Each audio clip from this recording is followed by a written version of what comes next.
శ్రీ విష్ణు రూపాయ నమశివాయ. పూర్వం ఒక దురాశాపరుడైన వ్యాపారి ఉండేవాడు. వడ్డీలకి డబ్బులు ఇచ్చి అందరి ఆస్తులు కాజేసేవాడు.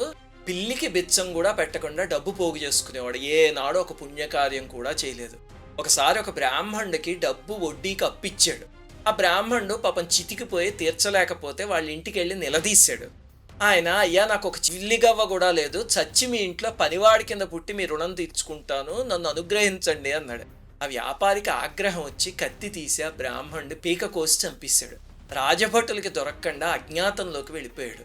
కానీ కొన్నేళ్లకి కుష్ఠువ్యాధి వచ్చి తీసుకుని చనిపోయాడు. యమదూతలు తీసుకెళ్లి రౌరవాది నరకాల్లో పడేశారు.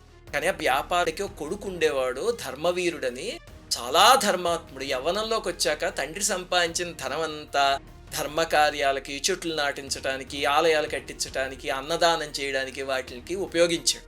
ఒకసారి అతని ధర్మబుద్ధి చూసి సంతోషం కలిగి నారద మహర్షుల వారు వచ్చారు. ఆయన్ని చూసి పొంగిపోయి, స్వామి మిమ్మల్ని చూస్తే నారాయణుణ్ణి చూసినట్టుంది, నా అదృష్టం ఈరోజు అన్నాడు. అప్పుడు ఆయన, నాయన నీ తండ్రి నరకంలో నానా బాధలు పడుతున్నాడు అని చెప్తే, ఎలాగ స్వామి విమోచనం అని అడిగితే, నాయన కార్తీక శుద్ధ ద్వాదశి వస్తోంది కదా, ఆ రోజు సాలగ్రామ దానం చెయ్యి, నీ తండ్రికి విమోచనం కలుగుతుంది అన్నాడు.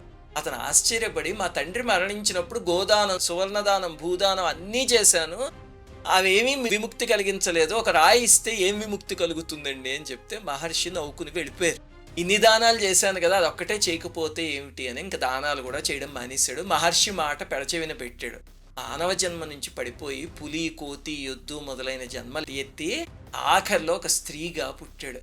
వివాహం అయ్యాక కార్తీక మాసం సోమవారం రోజు భర్త చనిపోయాడు. పాపం స్త్రీ శవం పక్కనే కూర్చుని లబోదిబోమని ఏడుస్తూ ఉంటే, ఆమె తండ్రి మహాజ్ఞాని, కూతురికి ఏమైందా అని దివ్య దృష్టితో చూస్తే అప్పుడే ఆయనకు ఆ తప్పు ఏమిటో అర్థమైంది. వెంటనే సాలగ్రామ దానం చేసి ఆ పుణ్యాన్ని ధారపోసేసరికి అల్లుడు లేచి కూర్చున్నాడు, చనిపోయినవాడు కాస్త. అప్పుడు ఆ అమ్మాయి చేత కూడా సాలగ్రామ దానం చేయించాడు. తర్వాత వాళ్ళు సుఖంగా జీవించారు. ఇది కార్తీక పురాణంలో కథ.